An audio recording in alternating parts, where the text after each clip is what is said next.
What if in the next 12 months you acted like your business was broke? I mean, Chapter 11 bankruptcy broke. What would you do differently? If you just said a lot, you're right. And here's why.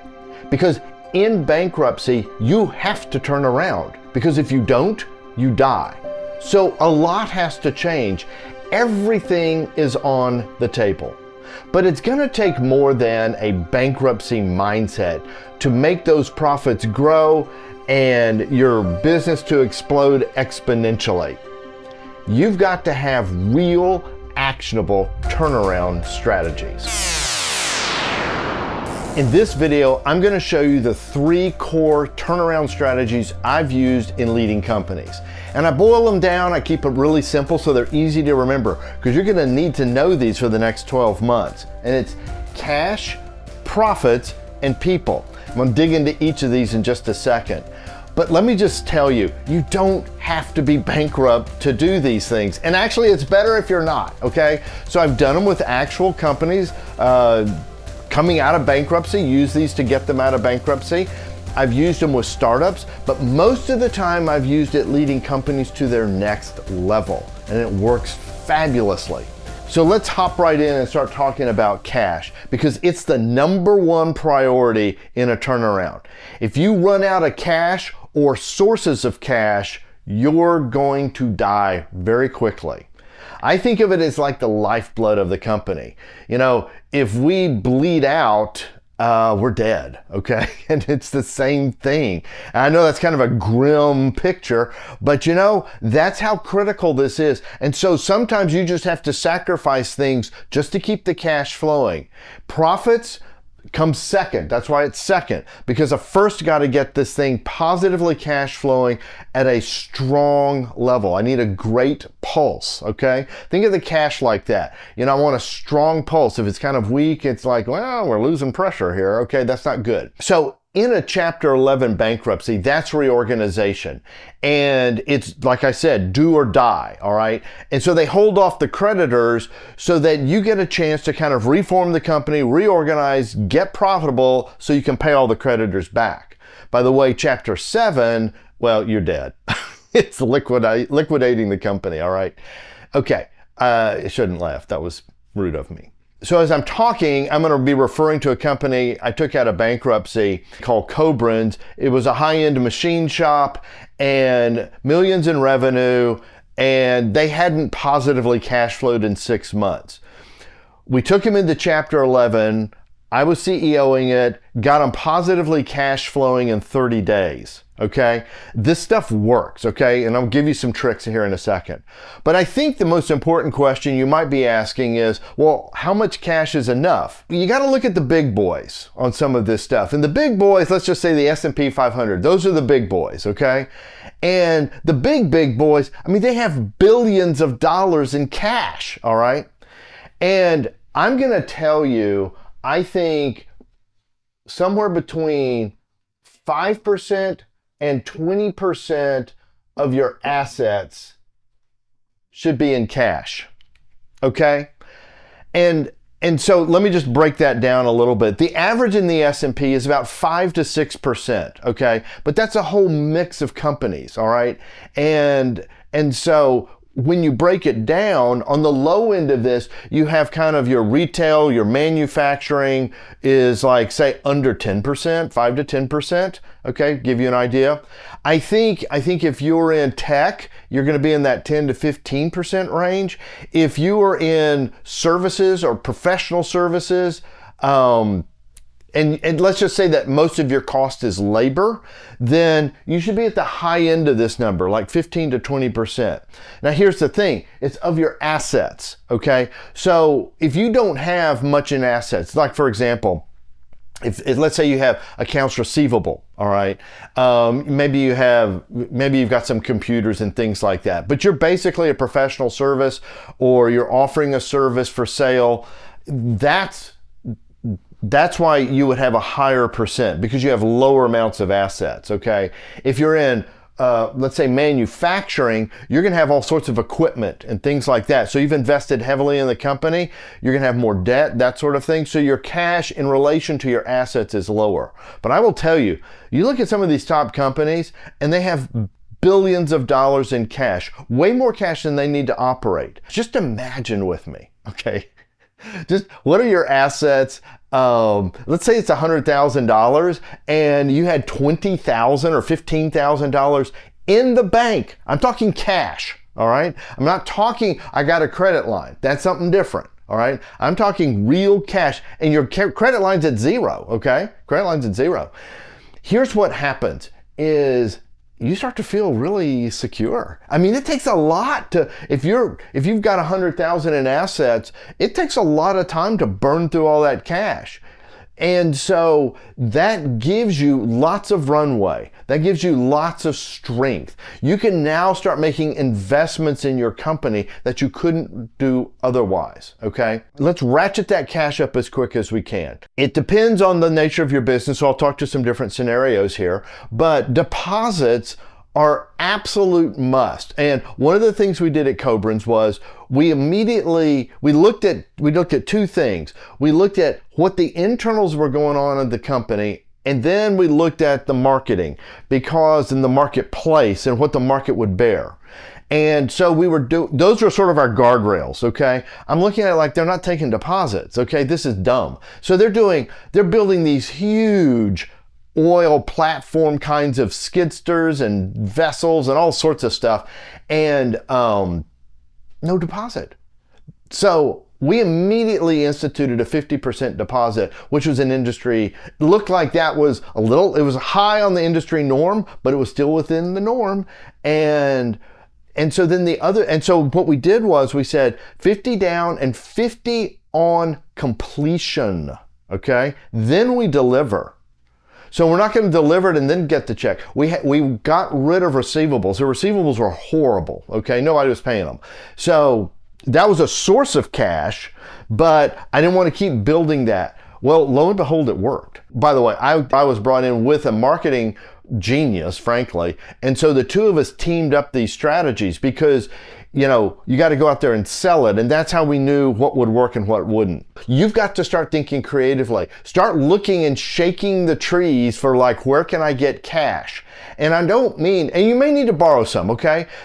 But you've got to get that cash up, okay? Now, there becomes a push and a pull there because you don't want to be paying interest and just having it sit in your bank account. So that's where money management comes in. But where you want to be, it's like if I'm taking deposits, and I've done this at every company, okay, is I'm getting deposits and then I'm collecting immediately. I really hate receivables. So if you're in a service business, you want to be, you're out there delivering your service, you want to swipe and collect it right then. I mean, swipe with a credit card. And you go yeah, but George, those are 3% fees and stuff like that. I go, honestly, that's worth it. Because if you run the numbers on a slow pay or a no pay, take a look at your average customer purchase amount and then go, okay, what if I don't collect 10 of those, over the year? What did that cost me versus 3% to collect on sales? So this is what I'm saying. Look for ways to really ratchet up the cash and get it flowing faster. Now, there's another way to create cash. Profits, all right? Now, the thing about profits are, you're going to have to start learning your numbers, okay? And that's where turnaround strategies are going to make you rich, okay? Because you're going to start focusing like a laser beam on numbers you never even knew existed. And, it's been proven now by some studies that the best way to lose weight, do you know how? Do you know what the best way to lose weight is? Get a scale and weigh yourself every day. And you look down at that scale and you go, ugh, that's awful. And so you stop eating. You know, you go, and then it starts to get better. You go, oh, that's getting better. And so you're encouraged, so you eat even less than that, you know. And so that's what they've shown. You know, you don't need any drug, just buy a scale. It's really cheap, like 20 bucks. All right, so there's a free weight loss tip. The same thing is true with profits. When you start looking at certain profits, you're gonna find that you're gonna start making more money.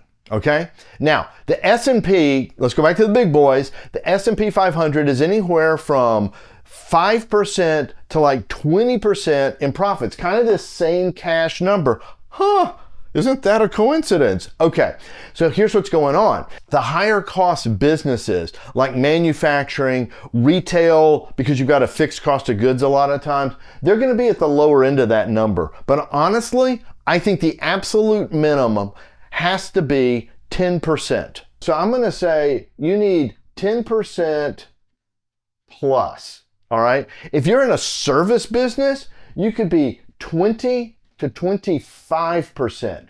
Okay. So I'm going to tell you some shocking numbers. Okay. One of the largest corporations, and it's hit, you know, the largest periodically, I don't know where it is right now, is Apple Computers. Okay. So I did some analysis on their 2024 third quarter year to date, and then compared it to the year over year. Okay, so I'm looking at 2023 Q3 year to date, and I know these are going to be numbers. I'm not going to put them over here, but let me just tell you a couple of things. What I like about Apple is they have both products and services. Okay, and one of the things you want to look at is gross profit. Okay, gross profit is when you take your revenue and you subtract the direct cost to manufacture or service that revenue. That's your gross profit. Okay, so you need to get that number and you need to know what it is. Now, here's the interesting thing. Their margin on products is 37%. I think that's a little low. Honestly, like if you're in retail particularly, it ought to be at least 40, okay? But their services are 74% year to date, okay, through September. Now, that's up over the previous year, which was like at 70%, 71%. Same thing for products, it's up, but not a lot, like a percent. When you take those two numbers and you do a blended average, you're at a 46% business, okay? You should be hitting these kind of numbers, all right? You should have profit margins at that range. Now, why am I talking about profit margins? Because that's how you're gonna get your cash up, okay?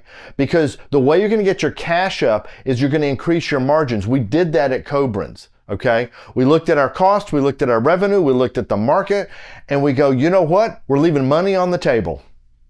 And because it's a custom business, it's really not like you're not buying like, you know, give me an oil derrick right off the, you know, it's we didn't do that. We did vessels and things like that.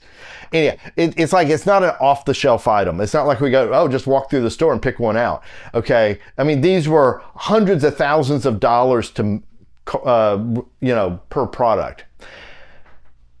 Consequently, we were leaving a lot of money on the table. We adjusted prices and we pushed our margins a lot, okay? And probably that meant getting in this 40% to 50% range because it's all custom work. And so you have a lot of costs in that. You have design, all this other stuff. So here's where we're going. Is by doing that, by creating more gross profits, and let's say you've got a fixed nut down here, it's like you know, you can look at all the other expenses and you can know those are gonna always be pretty much the same. This is variable, but the rest of it, I gotta cover that number. Now you can go squeeze a little bit of those dollars, cut some of that money out, and we did that, of course. We cut everywhere we possibly could to get as much cash going. But the big dollars came right here in this gross profit area. Now let me just tell you one more thing for Apple, because this is gonna blow your minds. Do you know what their maintained net income has been? 25%. Now I know tech is good. I know the Apple model. That's phenomenal profits. That's where I want you aiming. I want you aiming at 25%. Now, let me get to the people, all right? What in the world is this strategy? Okay, I got a really simple, ask them, okay? Just ask them.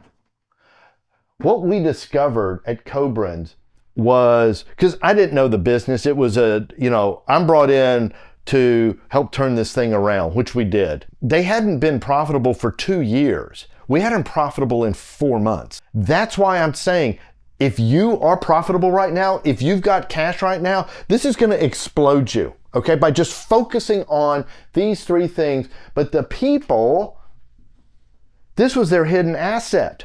So the owners are all trying to figure this out and solve all these problems, and they're stressed by going to court and bankruptcy, and they don't understand what's going on, and blah, blah, blah, blah, blah, blah, blah. They didn't talk to other people. We found key leaders hidden away in the company. I think there must have been 50 to 75 people in the company, all right? But there were some core people that we identified very quickly. We started talking to them in their areas of expertise, okay? So some were in sales, some were in production, some were in design, but they knew this world. And here's the interesting thing. They had been with the company a long time. And they loved the company, and they wanted to see the company work. Let me tell you something. Your people want to help you. Now, you got to consider the person. If this is the admin assistant, their input, they're going to have some input. They're going to have an angle. They're going to see something that you don't see. So I would talk to them. But I'm not going to go to them for strategy, okay? I've got some key leaders. I'm going to focus on key leaders. That's who I'm going to go to, all right? Because those people I'm going to need to help lead in these areas here.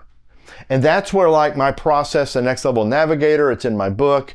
Check all the links below, can really, really help, because we want to get their input, okay? The ultimate decision is yours, but your people have great ideas. And here's the thing. Here's what I learned. And I did this, I kept doing this, and I'm like, why does this work? It's simple. People want to be a part of something bigger than themselves. And so it didn't matter. This was a bankrupt company, literally. If we hadn't come in, they'd have gone under. In a week or two. We came in the nick of time. But I've seen it in startups where people want to make the startup work. I've seen it definitely in leading companies to their next levels, because people start going, they get excited about that. And so just start talking to the people, involve the right key leaders in the strategic kinds of conversations, the next level kinds of conversations, generating profit ideas, all that sort of thing, and looking at the business. But if you can just take on the mentality, turn around, we're going to turn around this company this year. We're going to focus on cash, profits, and people. We're going to take this thing, we're going to explode to a next level. And you know what? Everything's on the table. Everything's on the table. We may drop a whole revenue stream that's been in the company for 30 years, okay? Because we love it, but it's not making us money, all right? We're going to drop it. Because this other one's making us a ton of money, but we don't really focus on that one. Well, let's focus on that one. So we start looking at things, and you start looking at your numbers, and just like that weight loss, you're going to start to see profits go up, your weight's going to go down because you got a scale now, and you're going to, it's amazing. So I've got a free e-course for you that will help you with more of this directional and strategic thinking. It is the Get Business Savvy e-course. So it's free. Click the link below, grab that, and check out this video right here, because it's going to help you with this even more. So until next time, may you live truly free.